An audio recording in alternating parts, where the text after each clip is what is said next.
La vérité est souvent amère. L'empêche, il faut la dire. Oden Aladatin, c'est le député Sakodo de la 16e circonscription électorale. Et ce n'est pas le stratège philosophe politique Candide Azanaï qui nous démentirait. Qu'il vous souvienne qu'en 2015, c'est grâce à la popularité incontestable du député de Djonké que la liste Union fait la Nation a étonnamment raflé 3 sièges.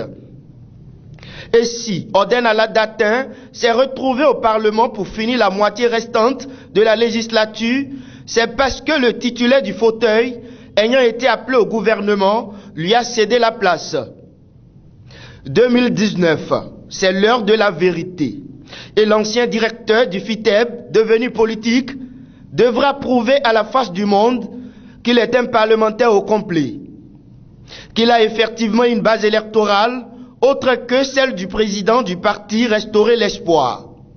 Challenge très compliqué pour Oden Aladatin qui, dans son futur positionnement, continue de se chercher entre la 16e Cotonou et la 23e circonscription électorale, le plateau d'Abomey.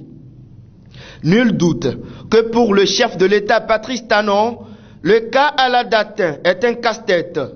Dans la bataille prochaine pour les législatives, il sera très difficile, voire impossible, pour l'actuel rapporteur de la commission des lois à l'Assemblée nationale, désormais membre fondateur de l'Union progressiste, de se taper un siège à Cotonou. Ce qu'on lui reproche, et qui risque de lui coûter cher, est qu'il a trop servi le chef dans le vote de certaines lois qualifiées d'antisociales et sa non-maîtrise de la communication politique.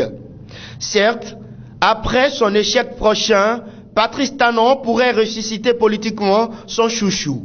Mais ça n'est pas une raison pour que Oden Aladatin échappe au cimetière des politiciens de Guérite TV Monde. À la prochaine pour un autre numéro.